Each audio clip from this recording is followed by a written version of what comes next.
Hi, this is Avery Jenkins, and you're watching Disc Golf Monthly, the show that brings you one step closer to the sport of disc golf.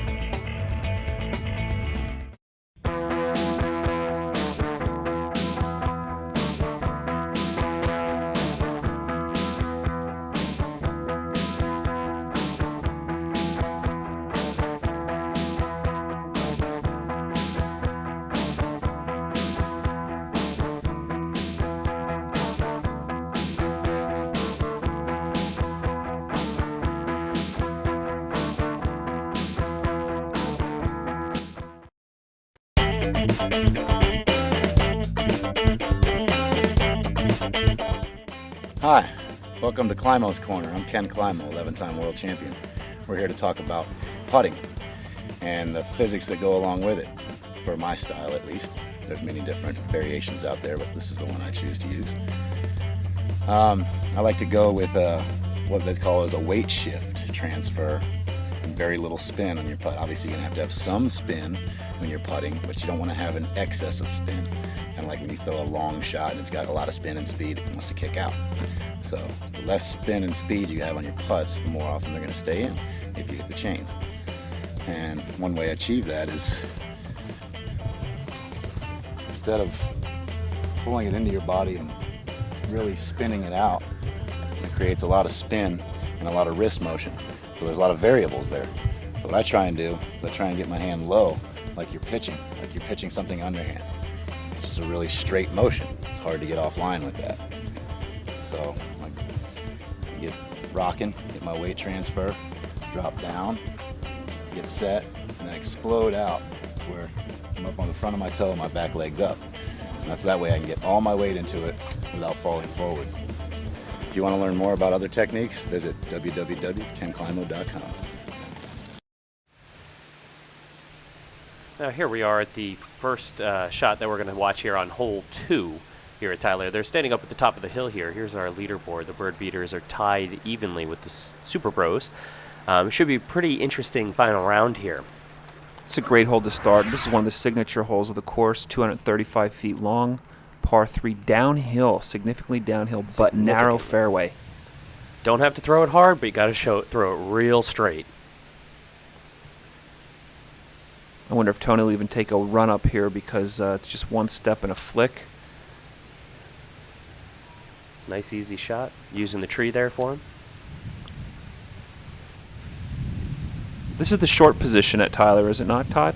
It sure is, yeah. This is the A position for this pin. So they're all probably using putters, I would imagine. That's what I would throw here. Something understable, I would say. I'm surprised Joey put that much tilt on it, but home course advantage there. He got by that tree. Worked out for him. This is Nate Cron. He's one of the young players coming up, about 25 years old. Just beautiful, smooth release. Puts a little anhyzer on it. Oh, he gets a nice bounce from the tree there. Beautiful. And he's right there. Doesn't get any sweeter than that. I think Steve tipped it over just a little bit. Yeah, he hit the tree on the way in. Now, this is during this part of the course, what we're going to watch is them playing what's called best score. Each player on the team is going to play their full shots, each shot, their drive, their approach, and their putt, and they're going to see who gets the best score on the hole, and that's the score they're going to take. So we'll see this over the next couple of holes here.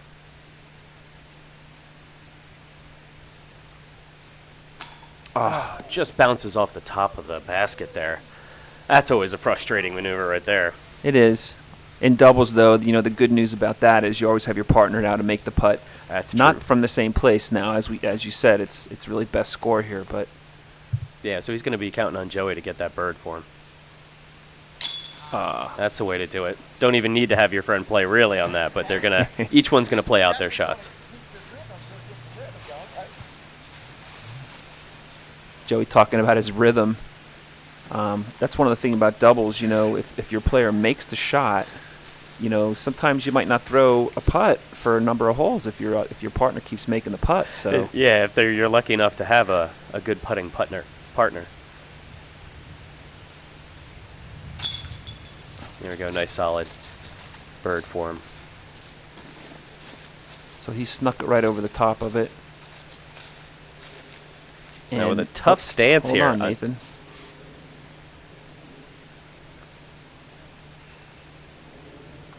There we go. Despite standing on top of the log there. Right.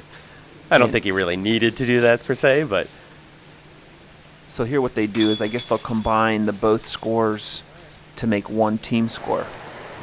And it still knots them up. Bird Beaters and the Super Bros.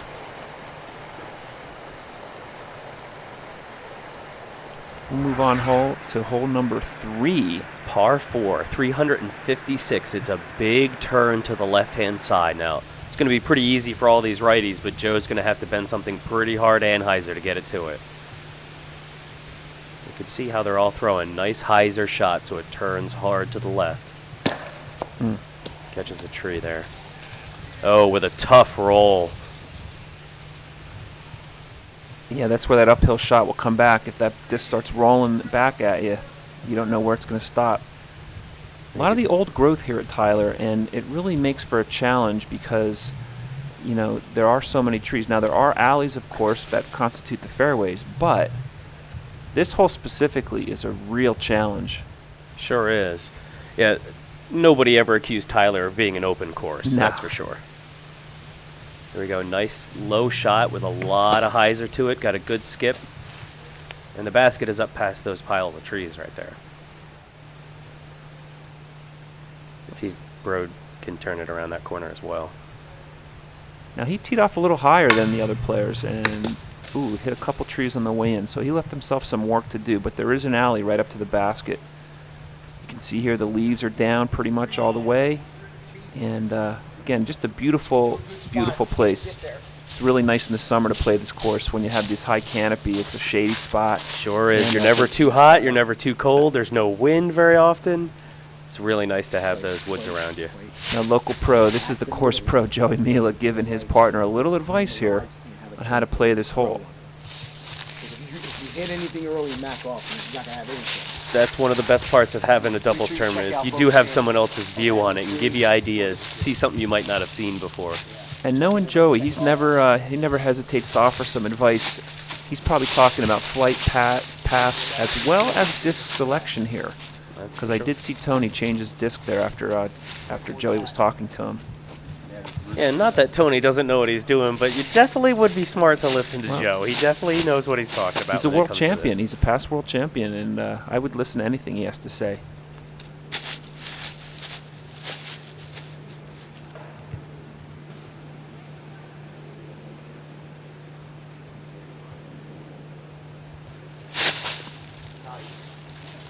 Nice shot. That was tough, man.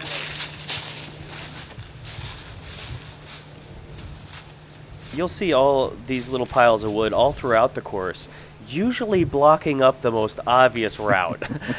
Joey doesn't like to make it easy for you. He makes it at least have you look at something to throw you off. Now here he is throwing another Anheuser shot, just letting it bend back, and there's the basket you can see. Not too bad a shot there at all. Well, here's Steve. He needs a straight shot. He's got an alley right up towards the basket, but with some elevation. Looks like he's using an AVR here, but he's got to throw it hard. He threw it hard, and boy, you can hear by the impact on that tree, that could take a little bit of a toll on that disc. Here's Nathan here. He doesn't know whether to throw the forehand or go to the backhand because he's got some resistance in front of him.